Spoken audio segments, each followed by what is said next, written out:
আমাদের গ্রামে হরিনাম সংকীর্তন উপলক্ষে মেলা চলছিল। আজ তার শেষ দিন ছিল, তাই তোমাদের সঙ্গে একটু মেলাটাকে শেয়ার করলাম।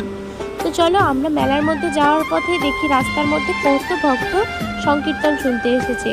এটা হচ্ছে রাসলীলা। তো এই মহাপ্রভু এত গভীর রাসলীলা করছিল যে দেখো ভক্তগুলো কত মন দিয়ে শুনছে।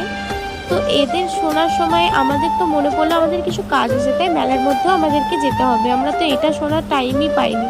তো চলো, আরও এখানে মহাপ্রসাদও দেওয়া হয়, যেটা আমরা খেতেও পাইনি। এত পরিমাণ বৃষ্টি শুরু হয়েছিল খাওয়ার টাইমে, যেটা আমরা তুলে নিয়ে বাড়ির মধ্যে চলে এসেছিলাম। তারপরে এখানে আমাদের বান্ধবী দেখো সবাইকে তিলক দিচ্ছিল, তাই আমিও একটু তিলক লাগিয়ে নিয়েছিলাম। বলো তো আমাকে তিলক চন্দনে কেমন লাগছে। তো চলো, এবার মেলার মধ্যে চলে এসেছি। এবার তোমাদের সঙ্গে শেয়ার করব আমাদের এই ছোট্ট মেলাটা। তো আমাদের ছোট্ট মেলাটা উপভোগ করো তোমরা এই মিনি ব্লগে। আর বলো আমাকে কমেন্টে যে রাত্রের ভিডিও তোমরা কি দেখতে চাও, তাহলে আমি তোমাদেরকে শেয়ার করে দেবো।